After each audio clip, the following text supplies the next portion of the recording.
இப்ப செல்ஃபிஷா தான் பேசிக்கிட்டு இருக்கீங்கன்றதா உண்மை அப்படின்றீங்களா? கரெக்டா? என்னால எது செய்ய முடியுமோ நான் அதைத்தான் பேச முடியும். என்னால எது செய்ய முடியலையோ அது நான் பேச தேவையில்ல. அது பிராக்டிகலா ஏன் சார் பார்க்கும்பொழுது தாமிரபரணிங்கிறது வந்துட்டு விழுகிற காரியம் கிடையாது. Wait sir. சட்டமேதை அம்பேத்கர் சொல்றாரு, நீ ஒரு விஷயத்த மாத்தணும்னு சொன்னா முதல்ல உன்கிட்ட இருந்து ஆரம்பி, அடுத்து உன் குடும்பம் மாறும், அடுத்து அந்த தெரு மாறும், அடுத்து அந்த ஊர் மாறும், அதுக்கப்புறம் அந்த மாவட்டம் மாறும் சொல்றாரு. ஏன் அந்த மாற்றம் இன்னைக்கு இந்த காலையில ஒரு மனுஷன் சார்ந்த விஷயமா இருக்கக்கூடாது? ஏன் அதை பேசக்கூடாது? நான் இப்ப வந்துட்டு அந்த தாமிரபரணி டாபிக் உள்ளே நான் வரல. அதனாலதான் நான் அந்த வெளியில இருந்து கவனிச்சுக்கிட்டு இருந்தேன். நமக்கு வந்து செட் ஆகாத டாபிக் நம்ம வரக்கூடாது இல்ல. நம்ம தாமிரபரணி தான் சார் இன்னைக்கு கால் டாபிக்கே. ஏன் இது வந்து தேவையில்லாத விஷயம் நீங்க ஏன் சொல்றீங்கன்னு நான் கேக்குறேன். அது விருப்பங்கிறது உங்களுக்கு இருக்கலாம். பட் விருப்பங்கிறது எனக்கு இல்ல அப்படின்னா அது வந்துட்டு பிராக்டிகலா பார்க்கும்பொழுது சேர்ந்துங்கிறது ஒரு ஆற வந்துட்டு அது மேற்கு தொடர்ச்சி மலையில இருந்து உருவாகி வருது. சார் உங்களுக்கு விருப்பம் இல்லைன்னு சொன்னா you can leave for this session. அதாவது தண்ணி தலையை வெளியே போயிட்டாரு. சரி ரைட், ஒன்றும் இல்லை. இப்போ வந்து விருப்பம் இல்லைன்னு சொன்னாலும் எல்லாருக்கும் தண்ணி தண்ணி வந்து எத்தும் சார், தண்ணி குடிச்சு தான் ஆகணும் அப்படின்னு ஐயப்பாவன்ல. விருப்பம் அப்போ விருப்பம் இல்லைங்கிறது நம்ம விருப்பம் இருக்குது, விருப்பம் இல்லைங்கிறது விஷயம் இல்லைல்ல. தண்ணிங்கிறது பேசிக் தேவையில்ல, டெஃபினட்டாக தேவையில்ல. இல்லைன்னா எதாவது பண்ண முடியுமா? தண்ணி இல்லைனா வாழ முடியுமா? இப்போ செஷன் எடுக்கிறதுக்கு முன்னாடி தண்ணி குடிச்சு தான் செஷன் எடுத்துகிட்டு இருக்கேன். இல்லை என் தொண்டையில் பேசவே முடியுமா நான்? அப்போ தண்ணிங்கிறது எல்லாருக்குமே தேவையானது தான். இந்த செஷன் இவ்வளோ பவர்ஃபுல்லாக மாறுறது ரீசன் என்னென்னா தண்ணிங்கிறது அவ்வளோ ப்ரிஷியஸானது இல்லை உலகத்தில். உடம்பு 70% தண்ணி தான். உலகமும் அந்த 70% தண்ணி நினைக்கிறேன்ல. ரைட், இப்போ அதுதான் டிஸ்கஷனாக போயிட்டுருக்குது. அதாவது ஆக்ஷன் ஓரியன்ட் டிஸ்கஷன்ஸை நம்ம வந்து இப்போ போகுது இல்லை. சிவா, நீ ஏன் சொல்லணுமா? ஏன் ஷேர் பண்ணுமா? இல்லை சார். தனுஷியா, இப்போ இந்த டிஸ்கஷன் வந்து பெரிய சக்தி பேசிட்டு இருந்தோமா? ஆமா. சரி, நம்மளாம் சேர்ந்து தாமிரபரணி தண்ணியும் செஷன் எண்டாச்சுன்னா மறுபடியும் லிங்கை கிளிக் பண்ணி உள்ள வந்துருங்க எல்லாரும். செஷன் எண்டாச்சுன்னா சேம் லிங்க் கிளிக் பண்ணி உள்ள வாங்க. தாமிரபரணி தண்ணியை வந்து எல்லாரும் தாமிரபரணி தண்ணி இல்லை, தண்ணி எங்கெல்லாம் இருக்கோ எல்லா தண்ணியுமே நம்ம வந்து ப்ராசஸிங்கை பண்ணி காப்பாற்றணும். வீட்டில் சிங்க் கொண்டு நம்ம தண்ணி பயன்படுத்துகிறோம் அப்படின்னா என்ன பண்ணுறோம்? ஏதோ கெமிக்கல் ப்ராடக்ட்ஸ் வந்து சோப்பு இருக்க தான் செய்யுது. சோப்பு எல்லாமே பயன்படுத்தி அது எங்கே போகுது? கிரவுண்ட் வாட்டரில் போய் கிரவுண்ட் வாட்டர் தான் ஸ்டோர் ஆகிட்டு இருக்குல்ல. அப்போ அந்த இடத்துல கிரவுண்ட் வாட்டர் அஃபெக்ட் பண்ண தான் செய்கிறோம். நமக்கு தெரிஞ்ச தெரியாமல் அஃபெக்ட் பண்ண தான் செய்கிறோம். ஆனால் முன்னாடி காலத்தில் பாத்திரமே இருக்கட்டுமே, எப்படி விளக்குவாங்க? நம்ம இந்த மாதிரி சோப் போட்டால் விளக்குவாங்களா? சோப் போட்டால் அழுக்கு போமா என்ன? அப்படி வந்து ஒரு கட்டாயத்துக்கு இருக்கா என்ன? இல்லைன்னா நம்மளை வந்து நம்மளை ஏமாற்றிருக்காங்களா? ஏமாத்துறன்னு சொல்ல தாண்டி ஒரு அறியாமைன்னு அது ஒரு இதை உருவாக்கி அதை பயன்படுத்த வச்சு அறியாமையில் நம்ம இப்போ இருந்துகிட்ருக்கோமா? நான்லாம் பாத்திரம் வச்சுருக்கேன். நானும் இப்போ இது பண்ணுறேன். பாத்திரத்தை நான் ஒன்றும் சோப்பெலாம் போட்டு விளக்கவே கிடையாது. வெறுமனே கையை வச்சு விளக்கும், இல்லைன்னா தேங்காய் நார் இருக்கும், அதை வச்சு விளக்க முடியும். சில இடத்துல நான் பார்த்துருக்கேன், மண் வச்சு தைச்சிருவாங்க. வெறும் மண் வச்சு தைச்சி பண்ணி வெளியே விட்ருவாங்க. அது என்ன ஆகும்? ஒரு செடி கொடிக்கு போயிடும். எல்லாமே தண்ணியில் வந்து நிற்குதோ மறுபடியும்? ஆமாம், டிஸ்கஷன் தண்ணியில் வந்து நிற்குது. என்ன குளிக்கிறதும் அப்படி தானே? குளிக்கிறது தாமரை மாதிரி டிஸ்கஷனாக கொண்டு போவோம். குளிக்கிறதும் அப்படி தான்ல. குளிக்கும் போது என்னது? சோப் பயன்படுத்துகிறோம், ஷாம்பு பயன்படுத்துகிறோம்ல, என்னென்னா பயன்படுத்திகிட்டு இருக்கோம்ல. டாய்லெட் கிளீனர் இருக்குது. அப்பாப்பாப்பா, டாய்லெட் கிளீனரு போட்டால் தான் அழுக்கு போகுமா? எப்படி? 99% ஜேர்ம்ஸ் அப்படியா கொண்டு முடியுமா? ப்ரூஃப் இருக்கா? டாக்குமெண்டேஷன் இருக்கா? அப்படின்னா என்ன பண்ண முடியும்? அப்படின்னா விளம்பரம் வேணால் போட முடியும். விளம்பரம் டாக்குமெண்ட்ஸ் இருக்கு.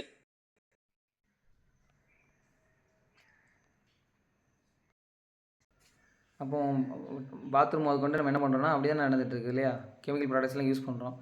நான் என் மனசாட்சி உட்பட்டு நான் சொல்கிறேனே நான் என்ன பண்ணுறேன்? நான் மனசாட்சி விட்டு சொல்கிறேனே, நான் சோப்பெலாம் பயன்படுத்து கிடையாது. ரைட்டா? விட்டு வந்து எவ்வளோ நாள் ஆச்சுன்னு தெரில, நான் ரொம்ப நாள் ஆச்சுன்னு வச்சுக்கோங்களேன். ஒன்றுமே இல்லை, சூப்பராக தான் இருக்கேன். உடம்பு ஃபுல்லாக நல்லா தேய்ச்சி குளிப்பேன். ரைட்டா? பழைய அரிசி கஞ்சி இருக்கும்ல, அதை தேய்ச்சி குளிக்கலாம். எண்ணெய் தேய்ச்சி குளிக்கிறாங்க அப்படின்னா ஃபுல் பாடி ஆயில் வாஷ் போட்டு குளிக்கலாம். இதுக்கு மேலே குளியலுக்கு வேறு என்ன வேணும்? சோப்பு தான் வேணுமா? இது ரெண்டையும் பயன்படுத்தும் போது, இந்த 2 எண்ணெய், அரிசி கஞ்சி, இது ரெண்டும் பயன்படுத்தும் போது குளிக்கும் போது 6 பாதிக்கப்படுமா? கேள்வி, கொஸ்டின். இன்னொன்று, அந்த பயன்படுத்த தண்ணி அப்படி வாஷ் பண்ணி விடுறாங்கல்ல, வாஷ் பண்ணி விடுறது மொத்தமாக அந்த சேனலைஸ் ஆகி எங்கே போய் சேருது? ஒரு காணல் போய் காணலேருந்து அப்படியே என்ன பண்ணிடுறாங்கன்னா ஆற்றுல கனெக்ஷன் கொடுத்துட்றாங்க. ஆனால் இதே இந்த தண்ணியை அவங்க ப்ரொடெக்ட் பண்ணி அந்த தண்ணியை அவங்க வீட்டிலேயே செடிகளுக்கும் கொடிகளுக்கும் ப்ராசஸ் பண்ண முடியும் அப்படின்னா, இது எல்லாமே இருக்குது. டாய்லெட் முதற்கொண்டு நம்ம போகிற டாய்லெட் முதற்கொண்டு நான் மதுரையில் பார்த்துருக்குறேன். மதுரையில் என்ன நடக்கும் அப்படின்னா, டாய்லெட் போகிறாங்க அப்படின்னா அந்த தோட்டத்தில் என்ன பண்ணுவாங்க அப்படின்னா, பெரிய இடம் இருக்கும். அப்போ என்ன பண்ணுவாங்க, பின்னாடி மரங்களாக இருக்கும். போயிட்டு அவங்க டாய்லெட் எங்கே போவாங்க அப்படின்னா, ஒரு மண்வெட்டி எடுத்துப்பாங்க, போவாங்க. போயிட்டு அந்த மண்வெட்டி நானும் அந்த ட்ரைனிங்கில் போயிருக்கும்போது நானும் பண்ணியிருக்கிறேன். அப்போ இப்படி இருந்தால் எப்படி இருக்கும் அந்த உலகம் அப்படிங்கிற மாதிரி எனக்கு தோணியிருக்கு. போயிட்டு அந்த மண்வெட்டி எடுத்து ஒரு குழி தோண்டிட்டு அந்த குழியிலே உட்காந்து டாய்லெட் முதற்கொண்டு மோஷன் போயிடலாம். நான் போயிருக்கிறேன்.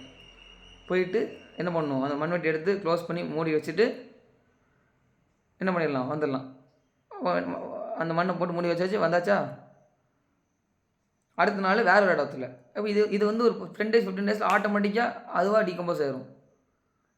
அதாவது மாடும் உயிர் தான், மனுஷனும் உயிர் தான், ரைட்டா? அந்த மனுஷன் தான் என்ன பண்ணிட்டு இருக்கான் அப்படின்னா, பிரித்து பார்த்தே இந்த வாழ்க்கையை வந்து செத்துக்கிட்டு இருக்காங்க. அதுவும் வந்து ஒரு உயிர்லேருந்து வெளியே வர ஒரு எக்ஸ்கிரிஷன்.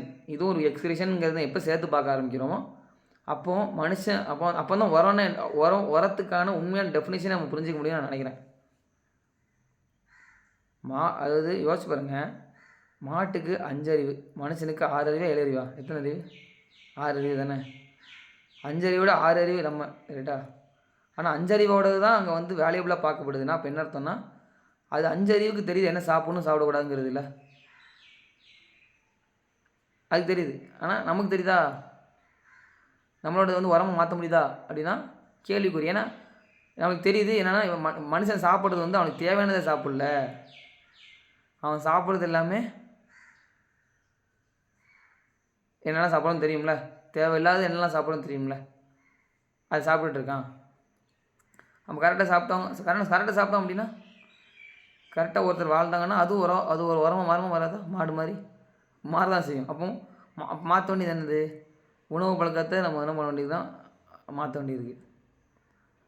அப்படி நம்ம வந்து ஒரு டாய்லெட் வந்து கரெக்டாக நம்ம வந்து ஒரு வெளியே போகிறதுக்கான ஒரு அமைப்பு, அதாவது அவங்க வீடு அவங்க ஏரியான்னு பார்க்கும்போது தான் இந்த டிஸ்கஷன் வருது. என்னென்னா, சென்னை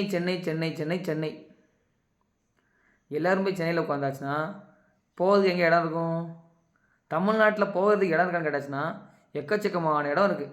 எது மோஷன் போகிறதுக்கு தான் சொல்கிறேன், இடம் இருக்குது. ஆனால் எல்லோரும் இப்போ சென்னையில் போய் உட்காந்துட்டா எப்படி போக முடியும்? சரி, சந்தர்ப்ப சூழ்நிலை இப்போ போய் இருக்கான்னு வச்சுக்கலாம். சர்க்கார் படத்தில் வரும், யாரெல்லாம் வந்து ஊருக்கு போகிறதுக்கு ஆசைப்படுறீங்க கேட்டாச்சுன்னா எல்லாருமே கை தூக்குவாங்க. எல்லாருமே ஊருக்கு போகணும் ஆசைப்படுன்னு சொல்லுவாங்க. ஆசைப்பட்டேன்னா போக வேண்டியதான் ஊருக்கு. சென்னையில் யார் இருக்காங்க பார்த்தாச்சுன்னா, சென்னையில் என்ன தினமாக இருக்குது? சென்னையில் இருந்தால் தான் இந்த உலகத்துக்கு வந்து நான் பெரிய ஆளுன்னு காமிக்க முடியுங்கிறதுக்காக, நான் நல்லா சம்பாதிக்கணும், நான் பெரிய ஆளுன்னு காமிக்கணுங்கிறதுக்காக சென்னையில் இருக்காங்க. அதாவது தேவைக்காக சென்னையில் இருக்காங்க கேட்டாச்சுன்னா, நான் யாருன்னு காமிக்கணுங்கிறத தான் சென்னையில் இருக்காங்க அதிக பேர் இருக்காங்க. அப்போ தேவைக்காக வாழ்ந்துட்டாங்க அப்படின்னா, நான் கெட்டவதை பயன்படுத்துகிறே கிடையாது தெரியுமா வாழ்க்கையில். இப்போ இந்த மாதிரி விஷயங்களை பார்த்து உள்ளேருந்து கெட்டவதையும் பேசிடலாமாங்கிற மாதிரி தோணுது. தேவைங்கிறது வாழ ஆரம்பிச்சிட்டாங்க அப்படின்னா எதுக்கு சென்னை போகணும்? அவங்க ஊர்லேயே அவங்களால இருக்க முடியுமே. இப்போ நான் திருநெல்வேலியில் தான் இருக்கேன்ப்பா, நான் சென்னையெலாம் போயிட்டு இல்லை. எல்லோரும் சென்னை போய் அங்கே வேலை பார்க்க இங்கே வேலை பார்க்கணும். நான் அவங்கள குறை சொல்ல மாட்டேன். அவங்களுக்கும் அவங்களோட எண்ணங்கள், அவங்களுக்கு புரிதல்கள் தேவைப்படுறதுனால கூட அவங்க போய் வேலை பார்க்கலாம். I respect every one. ஏன்னா யார் கெட்டவங்க தப்பு நல்லவங்கிற பிரித்து பார்த்துட்டு இருக்கிறனால தான் இவ்வளோ சேலஞ்சஸுமே. நான் நல்லவனா அப்படின்னா எனக்குள்ளே கெட்டது இருக்க தான் செய்யுது. கெட்டவனா கிடையாச்சுன்னா கெட்டவங்களையும் நல்லது இருக்க தான் செய்யுது. அப்போது நம்ம பார்க்க வேண்டியது என்னன்னா, எப்படி எல்லா உயிரும் வாழ்கிறதுக்கான வழி இருக்குங்கிறத பார்த்து வாழ்ந்துட்டோம் அப்படின்னா அதுலேருந்து ஏதாவது ஒரு அதுலேருந்து இந்த அதுதான் பெரிய சக்தியாக இருக்குமோ ஒருவேளை. நம்ம டிஸ்கஷன் ஆரம்பித்தோம்ல பெரிய சக்தியாக என்னென்னு. அப்போது அதுதான் பெரிய சக்தியாக இருக்குமா அப்படின்னு தெரில எனக்கு. அப்போ டாய்லெட்டுங்கிறது நம்ம பிளான் பண்ணோம் அப்படின்னா நினச்சோன்னா வீட்டில் வந்து என்ன பண்ண முடியும், ப்ராப்பராக ப்ராசஸ் பண்ண முடியும். இந்த காப்பான் படத்தில் காமிச்சிருப்பாங்கல்ல, ப்ராசஸ் பண்ணுறதுக்குலாம் டெக்னாலஜி இருக்குது. நான் கன்ஸ்ட்ரக்ஷன் சூப்பர்வைசராக இருக்கும்போது இப்போ ஒரு பயோ டாய்லெட் ஒன்று வந்துருக்கு. என்ன தெரியுமா டாய்லெட் ஃபங்க்ஷனிங்க, அதுக்குள்ளே டாய்லெட் போய் விழுந்துச்சு அப்படின்னா வெளியே வர்றது வாட்டர் மட்டும்தான் வரும். உங்களுக்கு வந்து வேஸ்ட்டே வராது. அந்த வாட்டர் அப்படியே என்ன பண்ணிக்கலாம், பிளான்ஸ்க்கு எல்லாத்தையும் யூஸ் பண்ணிக்கலாம். அப்படியே அந்த பாக்டீரியா என்ன பண்ணிடுறதுனா அவ்வளோத்தையும் ப்ராசஸ் பண்ணி தண்ணியை மட்டும் தான் அனுப்பும். இப்படி ஒரு சிஸ்டம் இருக்குது, யாருக்கா தெரியுமா? ஆனால் இப்போ இதில் டாய்லெட் ப்ராடக்ட்ஸ் யூஸ் பண்ணுறோமே, அந்த டாய்லெட் ப்ராடக்ட்ஸை இதில் யூஸ் பண்ணிட்டோம் அப்படின்னா அந்த பாக்டீரியா இவரோட இருக்குமா? பயோ டாய்லெட்டுங்கிற ஒருத்தர் ஒன்று உருவாக்க முடியும் அப்படின்னா அதுக்கு மிகப்பெரிய ஒரு சேலஞ்சாக இருக்கிறது என்னது அப்படின்னா இந்த டாய்லெட் ப்ராடக்ட்ஸ் என்னங்கிறது நீங்கள் யோசிச்சுக்கோ, உங்களுக்கு புரிஞ்சிருக்கும். அப்போ அந்த டாய்லெட் ப்ராடக்ட்ஸ்க்கு என்ன தீர்வு அப்படின்னா டாய்லெட்டை ஒழுங்காக தேய்ச்சி கழுவுறது தான் தீர்வு. அவ்வளோதான், வேறு எதுவும் பெருசாக ஒன்றும் இல்லை. அதாவது என்ன ப்ரஷ் என்ன ப்ரஷ்னால் வச்சுக்கோங்களேன், அது உங்களோட சாய்ஸுங்க, யோசிங்க. அதுவும் இயற்கையை காப்பாற்றுற மாதிரி இருந்தால் சந்தோஷம். தேய்ச்சிட்டா போதும். அதாவது டாய்லெட்டுங்கிறது எப்படி இருக்குன்னா அதுக்குன்னு சர்ஃபேஸ் ஃபினிஷ் இருக்கும், சரியா? அந்த சர்ஃபேஸ் ஃபினிஷில் நீங்கள் கரெக்டான ப்ரெஷ்ஷை போட்டு தேய்ச்சிங்க அப்படின்னா அது அழகாக போயிடும். அப்படி தேய்ச்சாலே அழுக்கு. நான் வந்து இதெல்லாம் யூஸ் பண்ணுறது இல்லை. அந்த டாய்லெட் ப்ராடக்ட்ஸ்லாம் யூஸ் நிப்பாட்டி எவ்வளோ வருஷம் ஆச்சுன்னு வச்சுக்கோங்களேன்.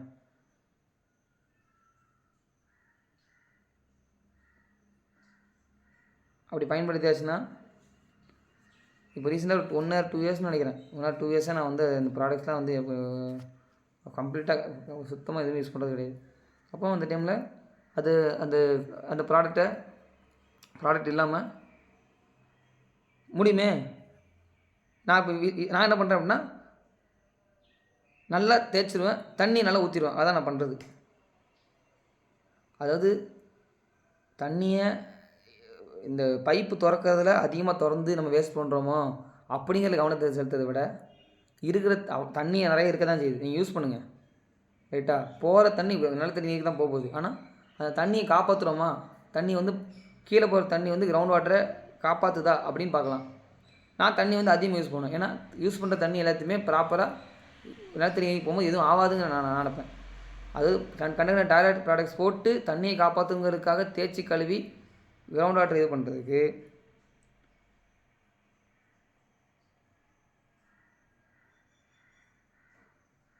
டைம் வந்து 5:5:5ன்னு கண்ணில் காமிச்சிது.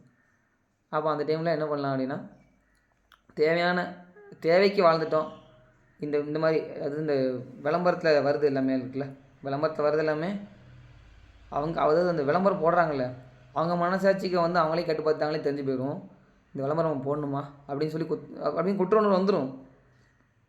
நீங்கள் இதெல்லாம் யோசிச்சு பார்த்து அவங்க அந்த போடுறவங்கன்னா நான் வந்து அன்போடு கேட்டுக்கிறது தான். நீ விளம்பரம் போடுறீங்களே, விளம்பரம் போடும்போது நீங்களே மனசாட்சி தொட்டுப்படி கேட்டு பாருங்களேன், இதை நம்ம போடுறது உண்மை தானா அப்படின்னு கேட்டாச்சுன்னா அது அவங்களுக்கே அது அந்த இடத்துல புரிஞ்சிடும். அவங்களுமே ஐயோ பாவம் இல்லை, அந்த விளம்பரம் போடுறவங்களுமே ஏன் போடுறாங்க, அந்த இடத்துல அந்த சூழ்நிலையில் அவங்க அதை போட்டால் தான் அவங்க வாழ்வாதாரம் இருக்குங்கிற மாதிரி ஒரு சூழ்நிலை தள்ளப்பட்டதுனால அவங்க பண்ணுறாங்க. அப்போ இங்கேயும் நல்லவங்க கேட்டவனை பார்த்துட்டு இருந்த முடியுமா? ஐயோ பாவம்ல அவங்களும். அப்போ இதுக்கு தீர்வு என்ன அப்படின்னா இங்கே எல்லாருக்குமே எல்லாமே தெரியும்னு கிடையாது, தெரியாதுங்கிறது எல்லாருக்குமே இருக்குது. மீனாட்சி பேசும்போது தெரியாதுன்னு சொன்னதுக்கப்புறம் உண்மையாக பதிலில் பேச ஆரம்பிச்சோம்ல. ஸோ தெரியும் தெரியாதுங்கிறது இங்கே வந்து தாண்டி நான் மற்ற உயிர்கள் தொடர்ந்து வாழ்வதற்காக பண்ணுற ஒவ்வொரு செயல்லையும் நான் கவனம் செலுத்தி என் வாழ்க்கையை வாழ்ந்துட்டேன் அப்படின்னா நான் 1-2 நான் ஷேர் பண்ணியிருக்கேன். ஆனால் இது ஒன்று மட்டும் தான் எக்கச்சக்கமாக இருக்குது. பிளாஸ்டிக் குப்பை இருக்குது. நான் இப்போ ரீசெண்ட் டைமில் பிளாஸ்டிக் ப்ராசஸ் பண்ணுன்னு சொல்லி ராமியம்பட்டி குப்பை கிடங்கு நான் திருநெல்வேலி போயிருக்கிறேன். போகும்போது குப்பை மலை அங்கே இருக்குது. மலை பார்க்கலாம். குப்பை மலை பார்த்துருக்கீங்களா ராமியம்பட்டி குப்பை கிடங்குல யாராச்சும்? அவ்வளோ குப்பை, கடல் மாதிரி குப்பை. பார்த்தாச்சுன்னு வச்சுக்கலாம், குப்பை போடணுன்னே மனசு வராது. எனக்கு பார்த்துட்டு என்னையா இப்படி குப்பை குமிஞ்சிருக்கேன், நம்மளும் இது காரணமாக இருக்கோமா? என் வீட்டில் சொன்னார்ல, என் வீட்டில் என்ன பண்ணுறேன், என் வீட்டில் நான் என்ன பண்ணுவேன் தெரியுமா? டெய்லி காலையில் எழுந்திரிப்பேன் 20 நிமிஷம் 30 நிமிஷம். அப்படி உலகத்தில் நம்ம ஒன்றும் பெருசாக மாற்றிடுவோமான்னு எனக்கு தெரியாது. நம்ம வேலைன்னு சொல்லி பண்ணிட்டு இருக்க வேலை எல்லாமே வேலையற்ற வேலையை தான் அப்படிங்கிறது தான். கொஞ்சம் யோசிச்சு பார்த்தா உண்மையிலேருந்து யோசிச்சு பார்த்தா அது புரியும். ஏன்னா உலகத்தை திருப்புறது நம்ம திருப்புறோமா? அதுதான் திரும்பிட்டு இருக்குது. நம்ம திருப்புறோம் நினச்சிட்டு பெருசாக பில்டப் கொடுத்து நம்ம பண்ணிட்டு இருக்கோம் நிறைய விஷயத்த. நான் என்ன பண்ணுவேன் அப்படின்னா, வீட்டுக்கு வெளியே வந்து க்ளீனிங் பண்ணுறோம்ல, க்ளீனிங் பண்ணுறத நானே அங்கே இருக்க எங்கள் வீட்டில் குப்பை போட தான் செய்வாங்க. நான் என்ன பண்ண தெரியுமா? சொல்ல தான் செய்வேன். அவங்க மாற மாட்டாங்கங்கிறதுக்காக நான் நிப்பாட்ட மாட்டேன். நான் முயற்சி பண்ணி அவங்க போட குப்பையை எடுத்து என்ன பண்ணுவாங்க, அது ஓரமாக எடுத்து இவங்க குப்பை எடுக்கிறவங்க அந்த ஒர்க்கர்ஸ் வந்து வந்தாங்கன்னா அவங்க அந்த வண்டி ஒரு மாதிரி இருக்கும், அதெல்லாம் விட்டுங்க. அவங்கள்ட்ட போட்டாச்சுன்னா அவங்க கொண்டு போய் ஒரு இடத்துல எரிப்பாங்க. அதான் நடக்குது. மக்கும் குப்பை மக்காத குப்பை. என்னை பொறுத்த வரைக்கும் இந்த மக்கும் குப்பை அப்படிங்கிற ஒரு குப்பைங்கிறது இருக்கக்கூடாதுன்னு நினைக்கிறேன். நினச்சா பண்ண முடியும். எங்கள் வீட்டில் மக்கும் குப்பைங்கிறத நான் போட மாட்டேன். ஏன்னா மக்கும் குப்பை எல்லாத்தையுமே சிம்பிள், ஈஸியாக மனசாட்சிக்கு உட்பட்டு செயல்பட்டாச்சுன்னா சாப்பிட்றதுக்கு ப்ராசஸ் பண்ண தெரியுதுல்ல. சாப்பிட்டதை ப்ராசஸ் பண்ண தெரியுமா தெரியாதா? சாப்பிட்றதுக்கு ப்ராசஸ் பண்ணி தெரியும் அப்படின்னா, சாப்பிட்டதுக்கப்புறம் வெளியே வரதையும் ப்ராசஸ் பண்ணி தெரியும் அப்படின்னா நீங்கள் சாப்பிடுங்க, எல்லாம் செத்துருங்க. ஒரு உயிர் அப்படி தானே இருக்கணும். ஒரு உயிர் தான் வாழ்கிறதுக்கு மட்டும் ப்ராசஸ் பண்ணிக்கும். ஆனால் தான் வாழ்ந்துட்டு அதன் மூலிமா வெளியே வர ப்ராசஸ் பண்ண முடியாது அப்படின்னா, அறிவு இருக்குல்ல. மாடு சாகணும்னு அவசியம் இல்லை, மாடு போகிற இடத்துலலாம் போடும் வச்சுக்கலாம். ஆனால் மனுஷனுக்கு அறிவு இருக்குல்ல. அப்போ அந்த இடத்துல உயிரோடு இருக்கணும் அப்படின்னா எதுக்கு உயிரோடு இருக்கணும்? மற்ற உயிர்கள் பாதுகாக்கிறதுக்காக உயிரோடு இருக்கணும். இல்லைன்னா என்ன பண்ணிடலாம்?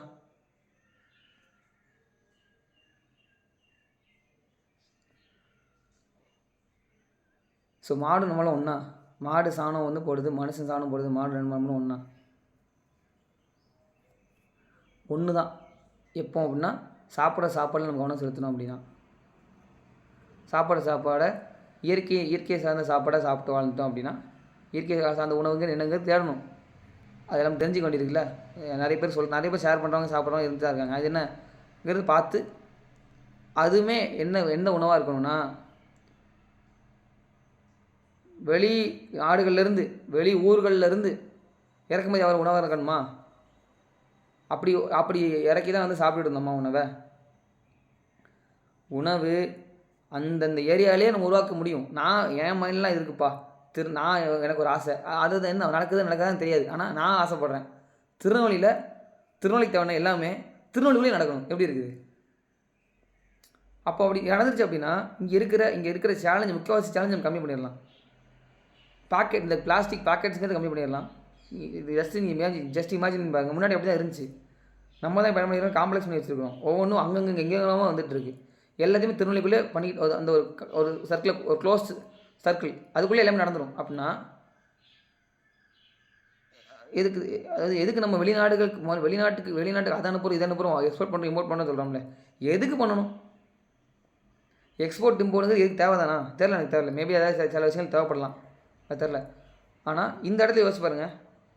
ஒருத்தர் உயிர் வாழ்கிறதுக்கு தேவையான சாப்பாடு, மரம் செடி கொடி வகைகளை அந்தந்த ஏரியாவை ஸ்பிட் பண்ணி அந்த திருநெல்வேலிக்குள்ளே பண்ண முடியுமான்னு நினச்சாச்சுன்னா, மனுஷனால் டெஃபினட்டாக முடியும். மனுஷனால் என்னால் பண்ண முடியுது? திங்க் பண்ண எவ்வளோ பவர், எவ்வளோ கெப்பாசிட்டி இருக்குது மனுஷங்குள்ள. அதாவது கொரோனாவுக்கே டஃப் கொடுக்குறாங்களா மனுஷன்.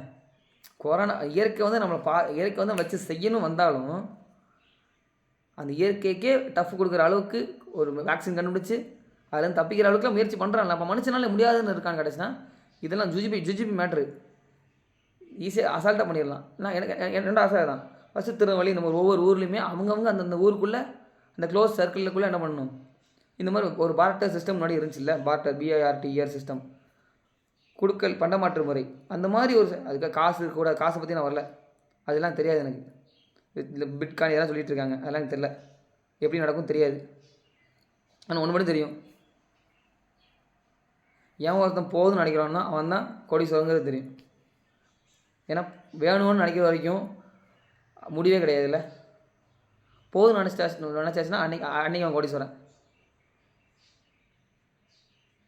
அதுக்காக வந்துச்சுன்னா வேண்டாம் அப்படின்னு சொல்லணும்னு அவசியம் இருக்கா? ஆனால் வந்துச்சுன்னா சந்தோஷம், அதை ஏற்றுக்கலாம். ஆனால் அளவுக்கு அதிகமாக வருதா, யாருக்கு தேவையோ அதை அவங்ககிட்ட கொடுத்துடலாம். அப்போ தான் நிம்மதியாக இருக்கும். இப்போ என்னோடய வாழ்க்கை வந்து இப்போ அப்படி தான் இருக்குன்னு வச்சுக்கோங்களேன். என் அக்கௌண்ட்டில் எவ்வளோ இருக்குன்னா கிட்டத்தட்ட 100 200 தான் இருக்குன்னு நினைக்கிறேன். அவ்வளோதான் இருக்கும். எப்படி முடியுது காசு அப்படி மாதிரியா கிடச்சுன்னா, நான் கொடுக்குற தன்மையில் இருக்கிறேன். என்னால் முடிஞ்ச அளவுக்கு நான் கொடுத்துட்டே இருப்பேன். ரைட்டா? கொடுக்க என்ன நடக்குது அப்படின்னா, எனக்கு ஒன்று தேவை அப்படியே தானாக தேடி வந்துடுது. இது வந்து இது எப்படி தான் வருதுன்னு தெரியாதுப்பா, ஆனால் வந்துடுது. இதுதான் உண்மை. இது நீங்கள் முன்னே ரிசர்ச் பண்ணி பார்த்துக்கோங்க. உங்களுக்கு நீ வாழ்க்கையில் அப்ளை பண்ணி பார்த்துட்டு ஒர்க் அவுட் ஆச்சுன்னா ஃபாலோ பண்ணிக்கோங்க. எனக்கு வேறு லெவலில் ஃபாலோ போகுது.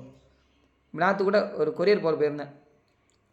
இன்னொருத்தங்களுக்கு ஹெல்ப் பண்ணிட்டு கொரியர் போட போகிறேங்கிற போது அவங்களுக்கு நான் அமௌண்ட் அனுப்பணுங்கிற போது பார்த்தா 160 ரூபா அந்த பேமெண்ட்டு கூகுள் பேயில் சென்ட் பண்ணுறேன், சென்ட் ஆகலை. ஏன்னா என் அக்கௌண்ட் அதை விட கம்மியாக இருக்குது பேலன்ஸு. அப்போது அவங்களே கால் பண்ணிட்டேன், சார் 160 ரூபா சென்ட் பண்ணணும், 160 ரூபா எனக்கு சென்ட் பண்ணிங்கன்னா நான் இங்கே சென்ட் பண்ணிடுவேன். 100 ரூபா அனுப்புனாங்க, 100 ரூபா அனுப்புனேன், சென்ட் ஆகிட்டு ட்ரான்சாக்ஷன் டன். நான் எதுவுமே ஹோல்டு பண்ணல. ஹோல்டு பண்ணிட்டேன் அப்படின்னாலே என் கதை முடிஞ்சுதாங்க. நிம்மதியாக இருந்தேன். நேற்று அந்த கடையில் இருந்தாங்க 2 பேர் இருந்தாங்க. 2 பேரும் ஜாலியாக பேசிகிட்டு இருந்தேன். அவங்க வாழ்க்கைக்கு தேவையான என்னால் முடிஞ்ச நல்ல விஷயங்களை பேசிட்டு அவங்கள்ட்ட நான் நல்ல விஷயம் தெரிஞ்சுக்கிட்டு, ஏன்னா எல்லாத்தையுமே கற்றுக்க வேண்டிய விஷயங்கள் இருக்குல்ல. தெரிஞ்சவங்க தெரியாதவங்க தான் அது பார்க்கறது தானே பெரிய சேலஞ்சாக இருக்குது. எல்லாருக்குமே எல்லாமே தெரியுது. எல்லாருக்குமே அவங்கவுங்க சக்திக்காகப்ப அவங்களுக்கான விஷயங்கள் இருக்குது. அப்போ பெரிய சக்தி என்னது அப்படின்னா, எல்லாமே பெரிய சக்தி தானே. பாயிண்ட் வந்துட்டே பரவாயில்லையே, பெரிய சக்தி பிடிச்சிட்டோமே. இப்போ சக்தி யார்? அப்போ பெரிய சக்திங்கிறது முதல்ல பார்க்கணுமா? நம்ம சக்தியில் மிகப்பெரிய சக்தி எது அப்படின்னு நம்ம பார்க்கணுமா? சக்தினா எல்லாமே சக்தி தான். சக்தியாக மட்டும் பார்த்துட்டோம் அப்படின்னா இங்கே வந்து எல்லாமே சால்வ் பண்ணிடலாம் நினைக்கிறேன். அதாவது இவங்க பெரிய ஆள், இவங்க சின்ன ஆள், இவங்ககிட்ட அது பல்வேறு விஷயங்களில் வச்சுக்கலாமே. பணத்தினால இருக்கலாம், இல்லைன்னா புகழ்னால இருக்கலாம், இல்லைன்னா பதவினால் இருக்கலாம், இல்லைன்னா இந்த கேஸ்ட் ரிலிஜன் இதெல்லாம் சொல்கிறாங்கல்ல, இந்த மாதிரி என்னெல்லாம் பிரிவுகள் இருக்கோ அந்த மாதிரி எப்படிலாம் நம்ம பிரித்து பார்க்குறோமோ அதை பிரித்து பார்க்குற தன்மையெல்லாம் தாண்டி எல்லாரும் ஒரே சக்தி தான். அறிவு இருந்தாலும் சரி, அறிவு கம்மியாக அறிவு இருக்குது, அறிவு இல்லை. அறிவில்லைங்கிறது அவங்கவுங்க அறிவுக்கு அது அறிவு. இந்த கார்த்தி சொல்லுவார்ல, தனி நீங்கள் எல்லாருமே தனி. இந்த ஒரு இதில் எனக்கு பார்த்துருக்கேன். அப்போ எல்லாருமே தனியான சக்தின்னு பார்த்தோம் அப்படின்னா, ஒன்றுன்னு பார்த்தோம்னா, எல்லோரும் ஒன்றுன்னு நினச்சிட்டோம்னா, அந்த உணர்வை வந்து உள்ளே கொண்டு வந்துட்டோம்னா, அந்த விழிப்புணர்வை சிவா சொன்ன மாதிரி, ஸ்டார்டிங் சொன்ன மாதிரி, அந்த விழிப்புணர்வு எல்லா மைண்டுக்குள்ளேயும் நம்ம வந்து கொண்டு போகிறதுக்கு முயற்சி பண்ணிட்டே இருந்தோம்னா இது நடந்துரும்ல.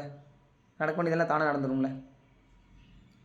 இப்போ இந்த பிளாஸ்டிக் குப்பை என்ன பண்ணி வச்சுருக்காங்கன்னா, இங்கே நான் இப்போ என்ஜிஓ காலனியில் எஸ்டிசி காலேஜ் பக்கத்தில் என்ஜிஓ காலனி இருக்கிறேன். அப்போ என்ன நடக்குது அப்படின்னா, அந்த குப்பையை என்ன பண்ணுறேன் அப்படின்னா, எனக்கு போட மனசே இல்லை, ஒரு மூட்டை கட்டி வச்சுருக்கிறேன்.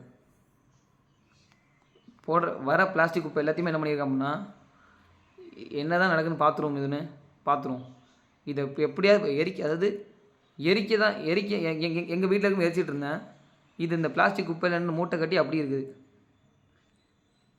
என்ன பண்ண போகிறேன்னு தெரியாது, நானும் முயற்சி பண்ண போகிறேன், அவ்வளோதான். எப்படி ப்ராசஸ் பண்ணால் என் மண்டையை போட்டு நான் விட போகிறது பார்க்க நான் யோசிக்க போகிறேன். எப்படி எனக்கு யோசிக்க டைம் இருக்குன்னு கேட்டிங்கன்னா, ட்ரைனிங், அதாவது விழிப்புணர்வு ஏற்படுறது தான் என்னோடய வேலையாக வந்து இந்த தூக்கிட்டு வந்து உட்கார வச்சுருக்கு. விழிப்புணர்வு ஏற்படுத்த ஒரு இடத்துக்கு தூக்கிட்டு உட்கார வச்சுருக்குது. விழிப்புணர்வு ஏற்படுத்திகிட்டு இருக்கிறோம். யாருக்கு அப்படின்னா, யாரெல்லாம் பார்க்குறோமோ, காலேஜ் ஸ்டூடெண்ட்ஸு, மெயினாக காலேஜ் ஃபைனல் இயர் ஸ்டூடெண்ட்ஸ் நம்ம வந்து ட்ரைனிங் ப்ரோக்ராம்ஸ், ட்ரைனிங் சொல்கிறத விட learning educator programs, learner educator programs. நான் லேர்னராக இருப்பேன், எஜுகேட்டர், அவங்க லேர்னர், மாற்றி அப்படி இருந்து அவங்ககிட்ட நான் கற்றுக்கிறேன், என்கிட்ட அவங்க கற்றுக்குறாங்க. அப்படி தான் நான் ட்ராவல்ங்கிறது போயிட்டுருக்குது. இதை தாண்டி நம்ம டீம்லேயும் நிறைய பேர் செயல்பட்டு இருக்கிறாங்க. நம்ம ஸ்டூடெண்ட்ஸ் எவ்வளோ பேர் சப்போர்ட் பண்ணுறாங்க, தெரிஞ்சவங்க சப்போர்ட் பண்ணுறாங்க, நிறைய மக்கள் சப்போர்ட் பண்ணுறாங்க. அவங்களாம் சேர்ந்து தான் இந்த முயற்சி வந்து எல்லாமே போயிட்டுருக்குது.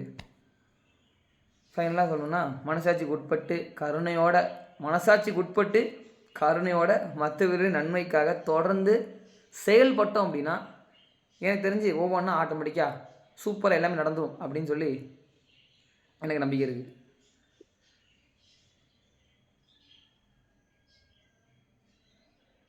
அதுக்கு யார் உறுதுணையாக இருக்கணும் அப்படின்னா, ஓட்டு போடுற ஒவ்வொருத்தரும் நம்ம நினைக்கலாம் அப்படின்னு கேட்டாச்சுன்னா அதை தாண்டி ஒன்று இருக்குது.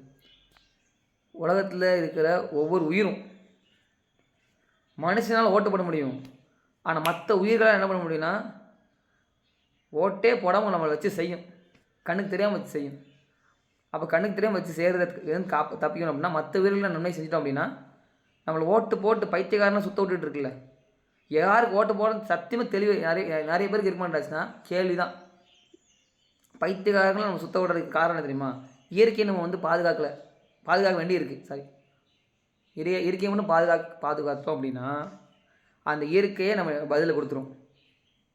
என்ன அந்த இயற்கையோட பதில் என்னவா இருக்குன்னு எனக்கு தோணுது அப்படின்னா, ஒவ்வொருத்தருமே நீங்கள் தலைவன் தான்.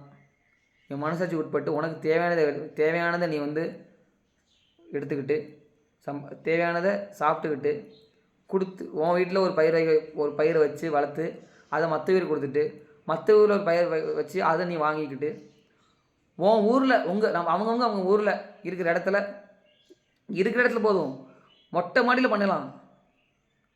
அது மொட்டை மாடியில் முடியும், தரையில் தான் பண்ண முடியும்.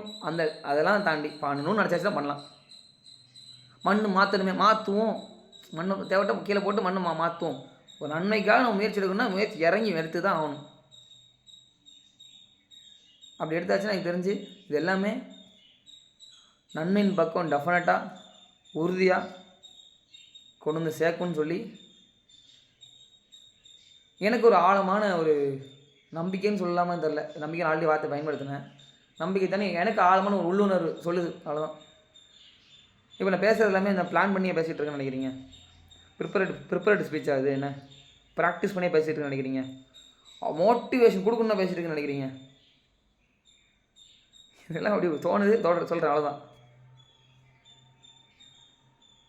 செஷனில் இப்போ எத்தனை பேர் இருக்காங்க? 100 பேர், 200 பேர், 10,000 பேர் இருக்காங்கன்னு நினைக்கிறீங்களா? செஷனில் கோடி பேர் இருக்காங்கன்னு நினைக்கிறேன். செஷனில் 3 பேர் தான் இருக்காங்க.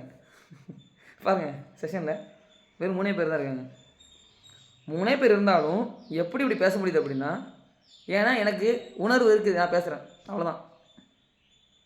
அப்போ அந்த உள்ளுணர்வை மட்டும் நீங்கள் கேட்டு உங்கள் மனசாட்சிக்கு உட்பட்டு கருணையோட எந்த செயல் செய்யணுமோ அதை கவனித்து செஞ்சிட்டிங்கன்னா, இந்த இப்போ நான் கடைசி சொன்னது வேணால் ரிப்பீட் போட்டு பார்த்துக்கோங்க. நானே திரும்ப என்னால் சொல்ல முடியுமா தெரில, ஏன்னா உள்ளேருந்து அப்படி வருது.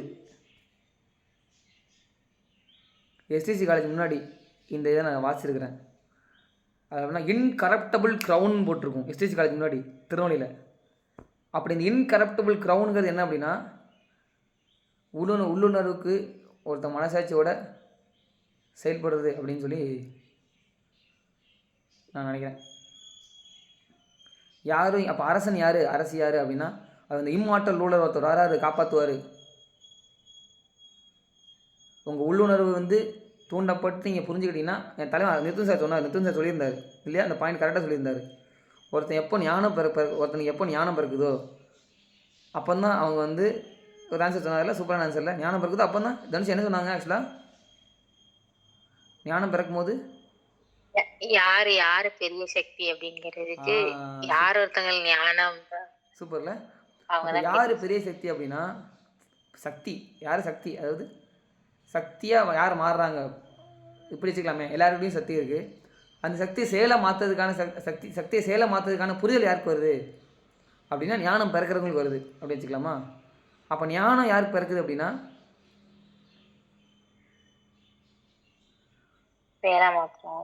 தான் பண்ணுற செயலை தான் செயல்தான் மாற்றுறதுக்கான முதல் படின்னு சொல்லி இந்த செகண்ட் இந்த நொடியில் முழு கவனத்தை செலுத்தி நான் பண்ணுறேன், இப்போ நான் பண்ணுறேன், என் மனசாட்சி உட்பட்டு இதுக்கு உண்மைன்னு தோணுதில்லை, நான் இப்போ பண்ணுவேன், இந்த நொடியில் நான் வாழ்வேன், இதுதான் என் சந்தோஷம், நாளைக்கு நான் உயிரோடு இருப்பான்னு தெரியாது, அடுத்த நொடி நான் உயிரோடு இருப்பான்னு தெரியாது, இந்த நொடியில் நான் உயிரோடு வாழ்வேன் அப்படி என் கவனத்தை செலுத்தி அந்த கவனத்தை செலுத்தி நம்ம வாழ்ந்துகிட்டே இருந்தோம் அப்படின்னா நடக்க வேண்டியது தானே நடந்துடாதா அப்படிங்கிற மாதிரி எனக்கு கேட்கணும்னு தோணுது. நான் கேட்டுட்டேன். நான் சொன்னதில் வந்து ஏதாவது தப்பு இருந்துச்சு அப்படின்னா காலில் விழுந்து மன்னிப்பு கேட்டுக்கிறேன். எங்கே வரும்னு சொல்லுங்கள், நான் காலில் காலில் விழுந்துருவேன். காலை நக்கணுன்னா கூட நான் நக்க தயாராக இருப்பேன். சரியா? ஏன்னா நான் பேசுனது எல்லாமே வந்து என்ன சொல்ல, உள்ளேருந்து பேசிடுவேன். சரியா? காலை நக்கணும்னா சொல்லுங்க, வந்து நக்கிறேன் நான். யாருன்னாலும் சொல்லுங்கள். ரைட்டா? ஸோ இதை தாண்டி யாருன்னா சொல்கிறதுக்கு மன்னிச்சிருங்கன்னு நினைக்கிறேன். ஏதாவது தப்பாக செஞ்சு மன்னிச்சிருங்கன்னு நினைக்கிறேன். அதை தாண்டி நீங்கள் வந்து நீங்கள் அதாவது இதை நம்ம கொண்டு போகிறது என்ன கொண்டு போகிறான்னு தெரியாதுல்ல. எதை கொண்டு போக முடியுமா? ஒன்றும் கொண்டு போக முடியாது. என்ன பண்ணலாம் அப்படின்னா நிம்மதியாக சாகலாம். அதாவது சாவுக்கு அப்புறம் ஒரு பிறப்பு இருக்கா அதெல்லாம் தெரியாது. கர்மா இருக்கா, செயல்படுமா, நம்மளை வந்து மாற்றுமா. ஆனால் ஒன்று தெரியும், நியூட்டன்ஸ் தேர்ட் லான்னு ஒன்று இருக்குது. எதை பண்ணுறோமோ திரும்ப தேடி வரும். For every action there is equal and opposite reaction தான் சயின்ஸ் சொல்லுது. எதை பண்ணுறோமோ திரும்ப நம்மளை தேடி வரும். அது ஒன்றுமே பண்ண முடியாது, வந்து தான் தீரும். எப்படி வரும்னு தெரியாது, நம்ம வர நேரத்தில் தானாக வரும். உடனே வரணும், இப்படி அடித்து திரும்பி உடனே அப்படியே திரும்ப அடிக்க வாய்ப்பு இருக்குது. இப்படி அடிச்சுட்டு உன்னை ஒரு நாள் வச்சுக்கிறேன்னு சொல்லி பிளான் பண்ணி திரும்ப ஒரு நாள் வந்து அடிக்கிறதுக்கு வாய்ப்பு இருக்குது. ஆனால் அடிச்சுன்னா திரும்ப அடி விழ தான் செய்யும். அது தெரியும் எனக்கு. அந்த சயின்ஸ் ஒத்துக்கிட்டே ஆகணும். மறுபிறப்பு இருக்கா இல்லையாங்கிறது நமக்கு அது தேவையில்லை. அது நமக்கு தெரியாத போய் பேசிட்டு கூடாது. ஆனால் ஒன்று பேசலாம். என்ன பேசலாம்? நியூட்டன்ஸ் தேர்ட் லா பேசலாம். For every action there is equal and opposite reaction. நீ பண்ணுறதுக்கு என்ன பண்ணுறியோ அது உன்னை திரும்ப தேடி வந்து உன்னை அடிச்சே தீரும். நல்லா புரிஞ்சுக்கோங்க.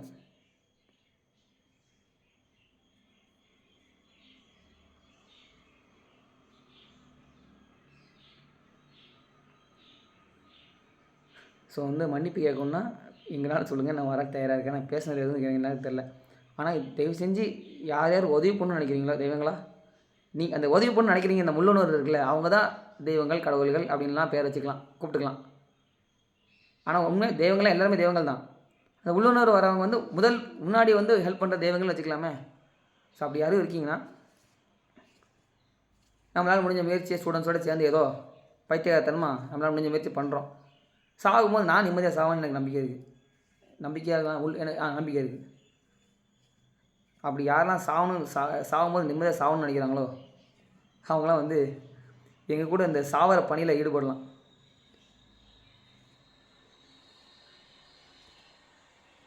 அவங்கவுங்க சக்தி ஈடுபடலாம். எல்லோரும் சேர்ந்து தான் செயல்படணுமா? எங்கெங்கே சேரணுமோ அங்கங்கே சேரணும். எங்கெங்கே தனியாக இறங்கி பண்ணணுமோ இறங்கி பண்ணி தான் ஆகணும்.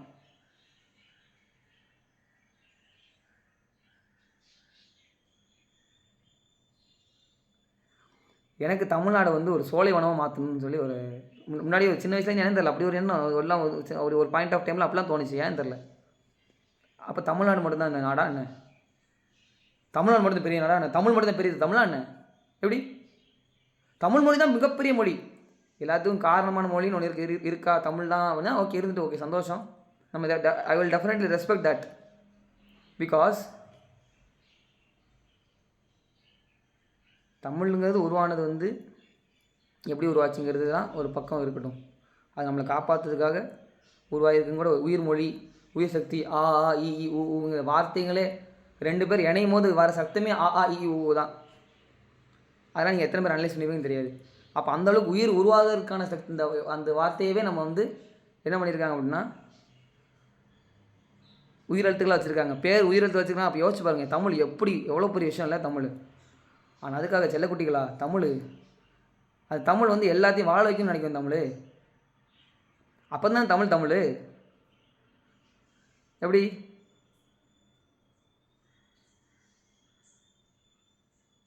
அப்போ எல்லா மொழியும் நல்லா இருக்கு, அந்த உயிர்கள் வாழ்கிறதுக்கு பயன்படுது இல்லை? அப்போ அந்த மொழியை நம்ம மதிக்கணும்ல, காக்கணும்ல, உதவணும்ல. அப்போ அதை வந்து எப்படி அதாவது அப்போ அது வந்து அதுவும் தமிழோட குழந்தைங்க தானே. தமிழோட குழந்தைங்க தமிழை மிதிக்கணுமா? அப்போ அந்த குழந்தைய வந்து நல்லா இருக்கும் தான் நினைக்கணும். தமிழ் தான் எல்லாமே அப்படின்னு சொல்லலாமா? தமிழ் மாதிரி அதுவும் இந்த கால சூழ்நிலைக்கு ஏற்ற மாதிரி அது வந்து காப்பாற்றுறதுக்காக உருவாயிருக்குன்னு நம்ம நினைக்கலாமே. நினச்சி முயற்சி பண்ணிட்டோம் அப்படின்னா லாங்குவேஜ் வந்து எதுக்கு? லாங்குவேஜுங்கிறது என்னது? ஒரு உயிருக்கு உதவுறது தான் லாங்குவேஜ். அப்போ வந்து எந்த லாங்குவேஜுங்கிறத பார்க்குறத தாண்டி வாயிலேருந்து வர வார்த்தை மற்ற உயிருக்கு உதவுதா? இப்போ இங்கே தான் ஒரு பாயிண்ட் வருது. உயிர்களுக்கு மட்டும்தான் உதவணுமா? உயிர்மை நேயமாக இருக்கணுமா? அப்படின்னா பொருள்மை நேயமாகவும் இருக்கணும்னு நான் நினைக்கிறேன். பொருளுக்கு உயிர் இருக்குன்னு நினச்சி பார்க்க ஆரம்பிச்சிட்டோம் அப்படின்னா அந்த பொருளை நம்ம பேணி காப்போம். அந்த பொருள் யாருக்கு போய் சேரணுமோ அவங்களுக்கு போய் சேர்ப்போம். என்கிட்ட லேப்டாப் இருக்குது, என் லேப்டாப்புக்கு நான் முத்தம் கொடுப்பேன், பைத்தியகாரமாக தெரியுதில்ல. ஆனால் என் லேப்டாப் நான் பேணி பாதுகாத்துட்டு இருக்கேன் ரொம்ப வருஷமாக. அது எவ்வளோ நல்ல விஷயங்கள் கொடுத்துருக்கு தெரியுமா? இது மாதிரி எக்ஸாம்பிள் லேப்டாப். என் பைக் இருக்குது, என் பைக்கிட்ட பைக் ஓட்டும்போது என்னை எவ்வளோ நாள் வச்சு என்னை கூட்டு போயிட்டு இருக்கே பைக்கே, நன்றி பைக்கே அப்படின்னு சொல்லி என் லேப்டாப்பில் கண்ணீர் விட்டு அழுதுருக்கேன்னு வச்சுக்கோங்களேன். இதெல்லாம் பைத்தியகாரமாக தெரில. அப்போ பொருள்மனையம் அப்படின்னு ஒரு விஷயம் இருக்குங்கிறது எனக்கு தோணுன்னு நான் சொல்கிறேன். மேபி எப்படி இருக்குன்னு தெரில, நீங்கள் கொஞ்சம் யோசிச்சு பாருங்கள். செஷன் நானும் முடிஞ்சிடும் பேசி முடிச்சிடலாம் பார்த்தா சும்மா வாய்க்குலேருந்து எல்லாமே வந்துட்டுருக்கு. வளர்றானா என்னன்னு தெரில, பேசிகிட்டே இருக்கிறேன்.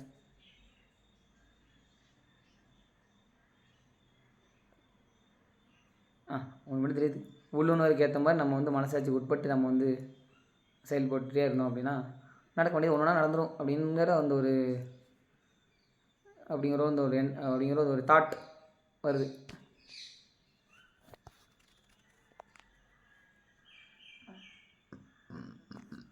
இவ்வளோ நேரம் பேசி பசி எப்போ வருது? பசி சாப்பாடு கரெக்டாக சாப்பிட்டா எல்லாமே தேவைக்கு தேவைங்கன்னா சாப்பாடு தான் தேவை.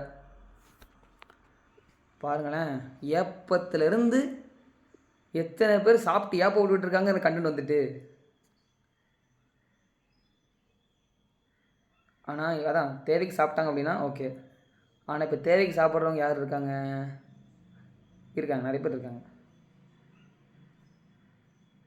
அது வயதுக்கு ஒரு அளவு இருக்குல்ல, அப்படி தானே? அந்த அளவு தானே சாப்பிட முடியும்.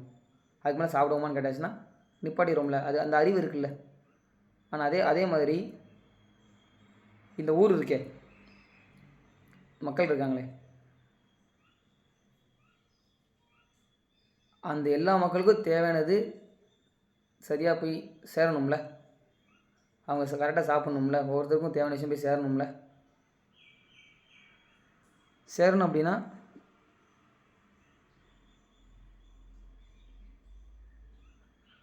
அதாவது பசி தீர்ந்த பிறகு அந்த எக்ஸ்ட்ரா ஒரு வயிற்றுல போகுதில்ல. பசி தீர்ந்த பிறகு அந்த எக்ஸ்ட்ரா ஒரு வயிற்றுல போகிற வாயை மட்டும் என் பசி தீர்ந்துட்டு இந்த உணவுங்கிறது நமக்கான உணவு இல்லை, அப்போ இந்த உணவு நமக்கான உணவு இல்லைங்கிற போது உறுதியாக இந்த நேரத்தில், இந்த நொடியில், இந்த செகண்டில் ஏதோ ஒரு உயிருக்கு இந்த உணவு போய் சேர வேண்டியது அப்படிங்கிற பொறுப்பு நமக்கு இருக்குதுன்னு நினச்சிட்டோம் அப்படின்னா நான்லாம் என்ன பண்ண தெரியுமா? எந்த ப்ரோக்ராம் போனாலும் சரி, எனக்கு நான் அந்த முக்கிய பொறுப்பில் இருக்கிற மாதிரி ஒரு சூழ்நிலைக்கு தள்ளப்பட்டு இருக்கேன் அப்படின்னா ஒரு ப்ரோக்ராம் 12 மணி ஆனாலும் சரி, 1 மணி ஆனாலும் சரி, அந்த ப்ரோக்ராமில் சாப்பாடு மீதி வந்துச்சுன்னா சாப்பாடை அன்னைக்கு என்ன பண்ணுவாங்க அப்படின்னா எங்கேயோ போய் கொட்டுவாங்க.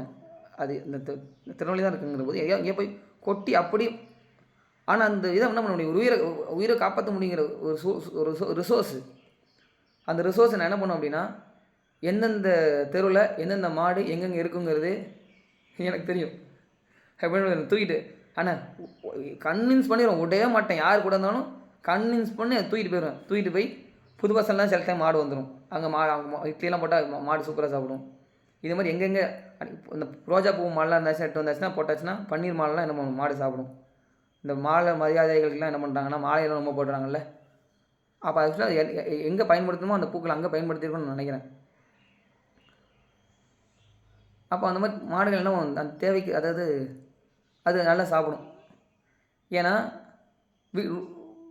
ஃபுல்லாக வீடை கட்டி வச்சுருக்கோமே, அது எங்கே மேயும்?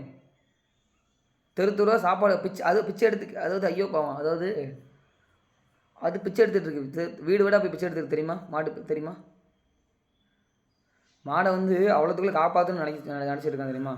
தெருவாக மாடு பிச்சை எடுக்கு. கரும்புச்சார் கடையில் அன்றைக்கி கரும்புச்சார் கடைக்காரர் கதறாரு. இது மாடுகள்லாம் வளர்த்து விட்றாங்களே, அப்படியே விட்டுறாங்க, அது அப்படியே போயிட்டு இருக்குது.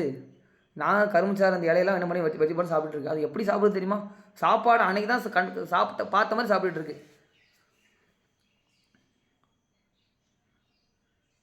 ஆனால் குடிக்கிறது மட்டும் நம்ம நல்லா குடிப்போம்.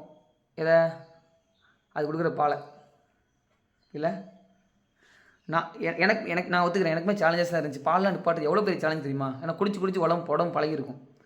ஆனால் அதை உணர நான் யோசித்தேன், நான் கவனிக்கிறேன், உணர்றேன், கவனிக்க உணர பால் பாயசம் எனக்கு ரொம்ப பிடிக்கும். ஆனால் கவனிக்க உணர என்னால் இப்போ தொடவே முடிய மாட்டேங்குது, டச்சே பண்ண முடியல. நேற்று ஒரு கடையில் பால் பாக்கெட் வாங்குறாரு ஒருத்தர், ரெண்டு பிராண்ட் பால் பாக்கெட் இருக்குது அவர்கிட்ட. இதுதான் இருக்குது, 2 பிராண்ட் பாக்கெட். அப்போ அவங்க வீட்டுக்கு கால் பண்ணி கேட்குறாரு, அம்மா அந்த 2 பால் பாக்கெட் இருக்குது, 2 பிராண்ட் பால் பாக்கெட் இருக்குது, அந்த 2 பிராண்ட் பாக்கெட்டில் சேர்த்து நம்ம வந்து என்ன பண்ணிடலாம், இது பண்ண முடியுமா, சமைக்க முடியுமான்னு கேட்குறாரு. அதுக்கு வந்து ஒய்ஃப் வந்து ஒழுங்காக ரிப்ளை பண்ணல, திட்டிகிட்டே ஃபோன் வைக்கிறாரு. வச்சுட்டு நான் பக்கத்தில் நின்றுட்டுருக்கேன். அப்போ கடைக்கார்ட்ட கேட்குறாரு, அண்ணா 2மே சேர்த்துடலாமாண்ணே? நான் சொன்னேன், ஆல்ரெடி பல மாடை சேர்த்து தான் இங்கே வருது, அந்த பாக்கெட்டே இருக்குது. பல மாட்டை இருந்து அது பல மாடு தான் கண்ணுக்குட்டிக்கு வைக்கணும்னு இருக்கிறத மாடுகிட்ட போய் கேட்டால் கொடுக்குமா? டெஃபரெண்ட்டாக கொடுக்காது இல்லை. அதுவாக வந்து டப்பால் நிறைய பேருமா என்ன எண்ணெயை போட்டு வரணுங்கிற இந்த இதை உருவாக்கி அதை ஆசையை இது கம்மி, அதை வந்து அது விருப்பம் இருக்காளான்னு தெரியாது. விருப்பத்தின் பேரில் பண்ணணும், மனசாட்சிக்கு உட்பட்டு பண்ணணும். அந்த மாடு விருப்பத்தின் பேர் மனசாட்சிக்கு உட்பட்டு கொடுக்குதான் கேட்டாச்சுன்னா கேள்விக்குறி வந்துடுது. அப்போ அந்த இடத்துல அது என்ன பண்ணுது, பாலை வந்து நம்ம கறக்குறோம்ல, கறந்து அந்த பாலை வந்து என்ன பண்ணுறோம், எல்லா இதுலேயும் மிக்ஸ் பண்ணி தான் வருது. என்ன ஆகுது, அந்த பாக்கெட்டில் அடைக்கிறாங்க. அந்த பாக்கெட்டுங்கிறது நம்ம ப்ராசஸ் பண்ண, நானும் பாக்கெட்டில் வந்துச்சுன்னா எல்லா பாக்கெட்டுமே ஏதாவது ப்ராசஸ் பண்ணி ஒரு செடியை வைக்கிறதோ ஏதோ முயற்சி பண்ணிட்டே இருப்பேன். நம்மளால் முடிஞ்ச முயற்சி பண்ணிட்டே இருப்போம். முடிஞ்ச அளவுக்கு அது எரிக்காமல், முடிஞ்ச அளவுக்கு அதை மண்ணில் போடாமல் என்ன வேலை உண்டோ அது பார்க்கணும். நான் தோட்ட பேசணும்னு சொன்னார், ஏதோ இந்த பிளாஸ்டிக்ஸ் எல்லாமே கெமிஸ்ட்ரி படிக்கிறாங்க, கெமிஸ்ட்ரி பண்ணுறவங்க இருக்காங்களே, எனக்கு தயவு செஞ்சு அவங்கள்ட்ட ஒரு கேள்வி கேட்கணும். தெய்வங்களா, இந்த கெமிஸ்ட்ரி படிக்கிறவங்களாம் இந்த பிளாஸ்டிக்கை வந்து ஏதாவது ப்ராசஸ் பண்ணுறதுக்கான கெமிஸ்ட்ரி இருக்கும்ல, டெஃபரெண்ட்டாக இருக்கும். அந்த கெமிஸ்ட்ரியை பயன்படுத்தி இதை எப்படி ரீப்ராசஸ் பண்ணி எப்படி நம்ம வந்து ரிசோர்ஸாக பயன்படுத்தலாம் அப்படிங்கிறத யோசிக்கலாம். இந்த கேஜிஎஃப் படத்தில் வர பிளாக் கோல்டு இருக்கே, அது சொல்லி ஆகணுமே. கேஜிஎஃப் படத்தில் வருது என்னன்னு தெரியாது, இந்த கோல்டு தான் பார்த்துருப்போம்ல. ஆனால் வீட்டில் ஒவ்வொருத்தருட்டையுமே நம்மகிட்ட பிளாக் கோல்டு இருக்குது. நம்ம வீட்டில் அந்த டாய்லெட் போய் டேங்க் நிரப்பி வச்சுருக்கோமே, அது ப்ராசஸ் பண்ணுறது மட்டும் கரெக்டாக எப்படின்னு தெரிஞ்சு போச்சுன்னா அதுதான் பிளாக் கோல்டு நான் நினைக்கிறேன். ஏன்னா உரம் இருந்துச்சுன்னா செடி மரம் எல்லாத்தையுமே உருவாக்கிடலாம். ஆனால் உரமாக பார்க்குற தன்மை தான் பண்ண முடியும் வேணும்னு நான் நினைக்கிறேன். காப்பான் படத்தை சூப்பராக காப்பிச்சிருப்பாங்க. அந்த தன்மை மட்டும் நமக்கு வந்துருச்சுன்னா அது எல்லாமே என்னது, உரம் தானே. யோசிச்சு பாருங்கள், மாட்டுகிட்டேருந்து வெளியே வருது உரம்னா மனுஷன்ட்டு வெளியே உரம் தானே. ஆனால் ப்ராசஸ் பண்ணணும், எப்படி பண்ணால் எனக்கு தெரியாது. அதுக்கான விஷயங்கள்லாம் பண்ணி ஆகணும். ஒரே நாளில் மாறுமான்னு தெரியாது. ஆனால் முயற்சி பண்ண மாற வாய்ப்பு இருக்குல்ல. மனுஷன் நினச்சா கொரோனா உடனே வரட்ட முடியுங்கிற போது உடனே விரித்தனம் இறங்கி வேக்சின் உருவாக்குங்கிற முடியுங்கிற போது சுனாமி அந்த அடித்தாலும் அதுலேருந்து வெளியே வர்றதுக்கு உடனே பண்ணுறதுக்கான விஷயங்கள் பண்ண முடியுது. ஜப்பானில் நிலநடுக்கம் ஏற்பட்டாலும் ஜப்பான் அப்படி இப்படி உடனே மேலே வர்றதுக்கான விஷயங்கள் மனுஷனால் முடியுங்கிற போது இப்படி உலகத்தில் எவ்வளோ டிசாஸ்டர் ஏற்பட்டாலும் மறுபடியும் மனுஷனால் முடியுங்கிற போது இந்த மாதிரி ஒரு இருக்கிற இடத்த சோலைவனமாக மாற்றுறதுக்கு நம்ம நினச்சா முடியாதானா நம்ம வந்து முயற்சி பண்ணால் முடியும்னு எனக்கு தோணுது. அப்புறம் அவர் பால் பாக்கெட் வாங்கிட்டு போயிட்டார். அவர் வந்து 2 பால் பாக்கெட்டையும் சொன்னேன், எல்லாமே மிக்ஸ் பண்ணி தான் சார் வருது, நீங்கள் வந்து இது ரெண்டையும் மிக்ஸ் பண்ணுறதுக்கு எதுக்கு யோசிக்கிறீங்க, மிக்ஸ் பண்ணி முடிவு பண்ணியாச்சும் மிக்ஸ் பண்ணுங்கள். சில டைம் சில முடிவுகளை வந்து மற்றவங்கள்ட்ட கேட்டு முடிவு எடுத்துகிட்டு இருந்தே வச்சுக்கலாம் சார். அதாவது உங்களுக்கு உங்கள் மனசாட்சின்னு ஒன்று இருக்குது.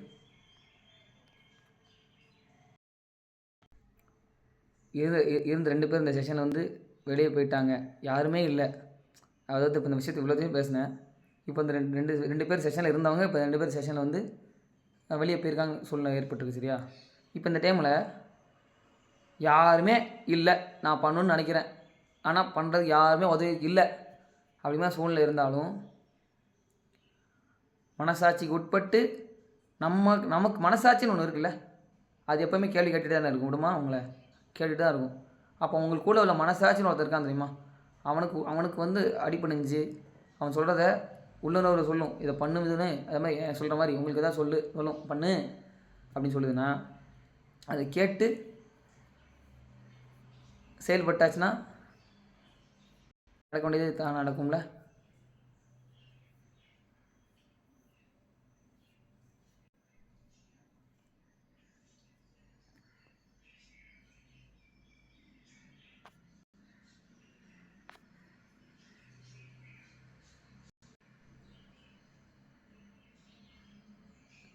பார்த்தீங்களா?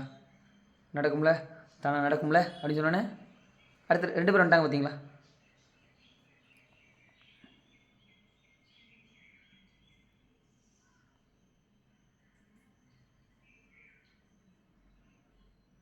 இப்போ நான் ஆன்லைன் செஷனில் இப்படி 45 நிமிஷம் பேசுகிறதுனால மட்டும்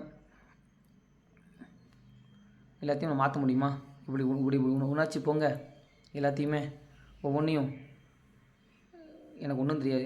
என்ன சொல்ல, என் வாழ்க்கையில் போன போக்கில் பார்த்ததில் தெரிஞ்சதில் என்னால் உளர முடிஞ்சதை நான் உளறிட்டு இருக்கிறேன். ரைட்டா? இப்போ நான் உளறதுனால எல்லாத்தையும் மாற்றிட முடியுமா அப்படின்னா சத்தியமாக தெரியாது. ஆனால் ஒன்று தெரியும், நான் அடுத்த நொடி செத்தாலும் நிம்மதியாக சாவேன். அப்படி அடுத்த நொடி என்னால் சாவ முடியும், நிம்மதியாக அடுத்த நொடி என்னால் நிம்மதியாக சாவ முடியும்னு சொல்லி நீங்கள் யார் இருக்கிறீங்க? அப்படி இருக்கிறீங்க அப்படின்னா நீங்கள் உங்கள் மனசாட்சி உட்பட்டு செயல்பட்டுருக்கீங்கன்னு அர்த்தம். ஏன்னா அடுத்த நொடிக்கு சாக முடியுமா? அவ்வளோதான் முடியும்.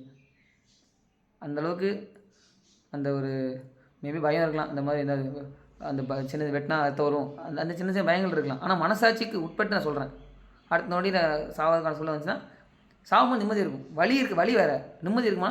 நிம்மதி இருக்கும். நான் என் வாழ்க்கைப்பா எனக்கு மற்றவங்களுக்கு காமிக்கிறதுக்காக வாழாமல் என் மனசாட்சிக்கு உட்பட்டு எனக்கு அது கோடி பேர் உலகமே இந்த விஷயத்தை வந்து தப்புன்னு சொல்லட்டுமே, ஏன் மனசாட்சி உட்பட்டு சரின்னு மட்டும்னா நான் அடுத்த பண்ணுவேன்.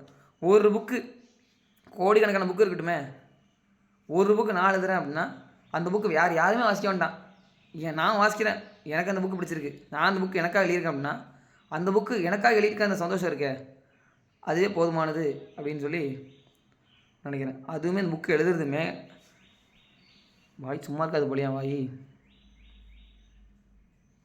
அந்த புக்கு எழுதுறதுமே புக்கு பிரிண்டட் காப்பீஸு, புக்கு படிக்கிறங்கிற பேரில் பிரிண்ட் பண்ணி எவ்வளோ தான் நம்ம அடிக்கிட்டு இருப்போம். ஒவ்வொரு வீட்டுக்குள்ளேயும் எவ்வளோ புக்கு இருக்குது. இருக்கிறவங்க வீட்டில் நான் சொல்கிறேன், இருக்கிறவங்க வீட்டில் புக்கு இருக்கும்ல, அடுக்கியிருப்போம்ல.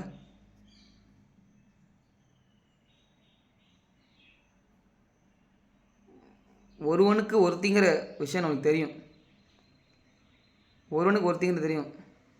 வணக்கம் கௌரிமா. ஒருவனுக்கு ஒருத்திங்கிறது நமக்கு தெரியும். அப்போது நல்லா புரிஞ்சுக்கணும், அட் அ டைமில் ஒன்று தான் நம்ம என்ன பண்ணணும், ஃபோக்கஸ் பண்ணணும் இல்லையா? யோசிச்சு பாருங்கள், உங்கள்கிட்ட 10 புக்கு 20 புக்கு இருக்குது அப்படின்னா நீங்கள் புக்கை வாசிக்கும் போது அந்த 20 புக்கு இருக்கும்போது ஒரு புக்கை வாசிக்கிறீங்கன்னா உங்களால் அந்த ஒரு புக்கை முழுமையாக வாசிக்க முடியுமா? யோசிச்சு பாருங்கள். டெஃபினட்டாக அது 19 புக் இருக்குங்கிற அந்த விஷயத்தை அந்த 19 புக்குலேயுமே கண்டென்ட் இருக்குது, நாலேஜ் இருக்குங்கிற விஷயத்தை மைண்டில் வச்சுட்டு இந்த ஒரு புக் வாசிக்கும் போது எப்படி இங்கே நீங்கள் முழுசாக கவனத்தை செலுத்த முடியும்? என் டீம் தான் புக்கெலாம் இருந்துச்சு, அதுக்கான முயற்சியில் இப்போ இறங்கி எக்ஸிக்யூட் பண்ணி இதை ப்ராஜெக்டாகவே திருநெல்வேலியில் பண்ணணும்னு சொல்லி திருநெல்வேலியில் ஆரம்பித்து அடுத்து இல்லை எந்தெந்த ஊரில் ஆரம்பிக்கணுமோ ஆரம்பிச்சிக்கலாம். அப்போ அது எக்ஸ்பெண்ட் ஆகணும் அப்படிங்கிற பிளானில் இருக்கும். ஒரு டைமில் ஒரு புக் வாசிக்கணும், அவ்வளோதான். ஒரு டைமில் ஒரு புக் வாசிட்டு லைப்ரரி கான்செப்ட் வச்சுக்கோங்களேன். போய் லைப்ரரி புக் வாங்கிட்டு வருவோம், வாசிப்போம், திரும்பி கொடுப்போம், இன்னொரு புக் வாங்குவோம், வாசிப்போம். அது ஆன்லைனில் பண்ணிடலாமே. ஒரு புக் வாசிக்கிறோம், புக்கை கொடுத்துட்றேன், திரும்ப இன்னொரு புக்கு வாசிட்டு கொடுத்துட்டோம்ல, திரும்ப இன்னொரு புக் வருது, வாசிட்டு கொடுத்துட்டோம்ல, திரும்ப இன்னொரு புக் வருது, அப்படி வாசிக்கலாமே அப்படிங்கிற யோசனை. அப்படின்னா அது இப்போதைக்கு இருக்கிற புக்ஸுக்கு அப்படி பண்ணலாம், அது ஒரு ப்ராஜெக்டாக பண்ணலாம், இருக்கிற புக்ஸுக்காக பண்ணலாம். ஆனால் அதை தாண்டி இன்னொரு விஷயம் என்ன சொல்லலாம் அப்படின்னா, புக்கு பிரிண்டட் இது வரைக்கும் பிரிண்டட் ஆனது ஓகே, ஆனால் இன்னும் பிரிண்ட் பண்ணிகிட்டே இருக்கோம் பார்த்தீங்களா? ஏன் கார்டெலாம் எரியுது, கார்டெலாம் நெருப்பு தீ வருது, அதாவது நல்லவங்களுக்கு ஏன் கஷ்டகாலமாகவே இருக்குது. இது மாதிரிலாம் நிறைய பேசுகிறோம்ல. ஏன்னா இயற்கைக்கு வந்து மனுஷங்கிறது மனுஷங்களை பொறுத்த வரைக்கும் அதை இயற்கை வந்து எல்லாத்தையும் ஒன்றா பார்க்க, அவ்வளோதான். அது ஒன்றா பார்க்கறதுனால எல்லாத்தையும் ஈக்குவலாக வச்சு செய்யும், அதுக்கு பிரிவினை கிடையாது.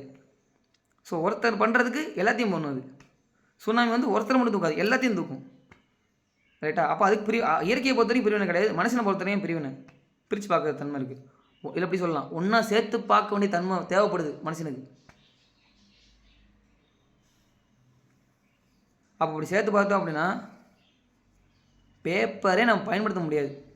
நம்ம நியூஸ் பேப்பராக இருக்கட்டும், இப்போ ஏன்னா டெக்னாலஜி இம்ப்ரூவ் ஆகிட்டு இருக்குங்கிற போது இப்போ இந்த பெர்ஸ்பெக்டிவ்லேருந்து யோசிச்சு பார்த்தோம் அப்படின்னா பேப்பர் A4 ஷீட் பேப்பர் பயன்படுத்த முடியும்னு நினைக்கிறீங்க? எனக்கெல்லாம் இப்போ பேப்பர் பார்த்தாலே பயமாக இருக்குது. ஒரு மரத்தோட எப்படியுமே அது ஒரு உயிர் தானே. மரத்தோட இதை ரத்தத்தை வந்து காய வச்சு வந்தது தான் பேப்பர்னு நான் பார்க்குறேன். மரத்தோட ரத்தத்தை இல்லை மரத்தண்டா எப்படி அது உலகம் தெரில, ரத்தத்தை காய வச்சு வந்ததா பேப்பராக பார்க்குறேன். மாடை மட்டும் சொல்லலை, மரத்தை நான் சொல்லிகிட்டு இருக்கிறேன். மாட்டோட பால் இல்லை, மரத்தோட பேப்பர், அதுவே ரத்தம்தான். நீங்கள் வந்து எழுதுகிற ஒவ்வொரு எழுத்துமே ரத்தம் வடியுது அந்த பேப்பரில் அப்படின்னு யோசிச்சுக்கோங்களேன். டெக்னாலஜி ஃபார்மேட்டில் நம்ம வந்து நிறைய இதில் மாறிட்டு இருக்கிறாங்க, எஃபர்ட் எடுத்துகிட்டு இருக்காங்க. அதுக்கெலாம் மிகப்பெரிய தலைவன் ஆகுங்கிற சிந்தனை இருந்தால் தான் அதெல்லாம் பண்ண முடியும். அவங்க டெஃபினட்டாக தலைவன் ஆவாங்க, அடுத்தடுத்த கட்டத்துக்கு நிறைய பேர் உதவுவாங்க.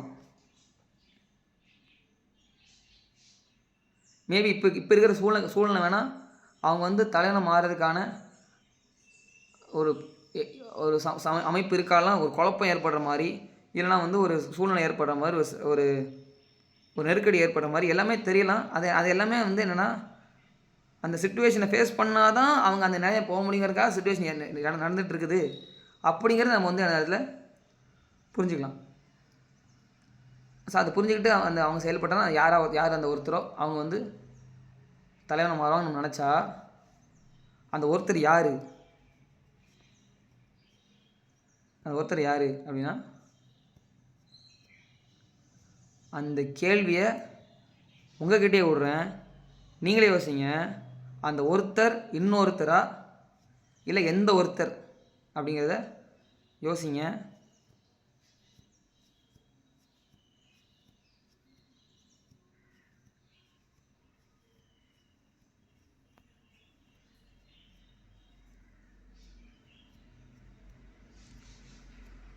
வெயிட் பண்ணிகிட்டு இருக்கிறேன். அதாவது உள்ளேருந்து கொட்டணும்னா கொட்டிட்டு நிம்மதியாக இருக்கலாம்ல, இன்றைக்கி சவுனை நிம்மதி செத்துடலாம்ல, அதுதான், வேறு எதுவும் இல்லை.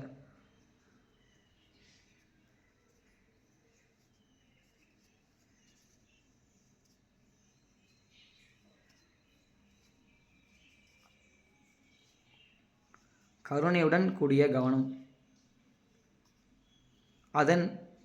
அதன் பொருட்டு வரும் செயல், ஒவ்வொரு நொடியும்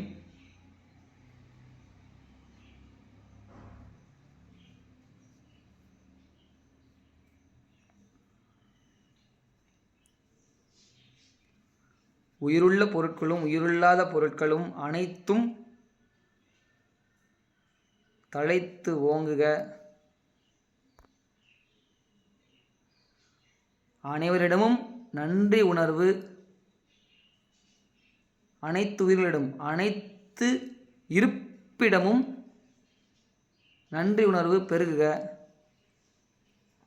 விழிப்புணர்வு பெருகுக.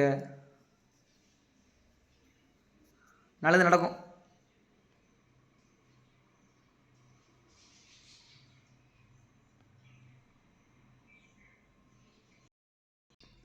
நல்லது நடந்துகிட்ருக்கு, நல்லது நடக்க போகுது எல்லாமே நல்லது தான்.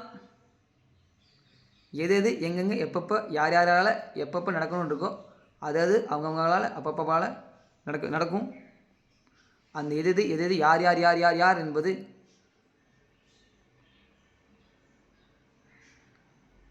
சிந்திங்க, செயல்படுங்க. எல்லாம் வாழ அனைவருக்கும் நன்றி, வணக்கம்.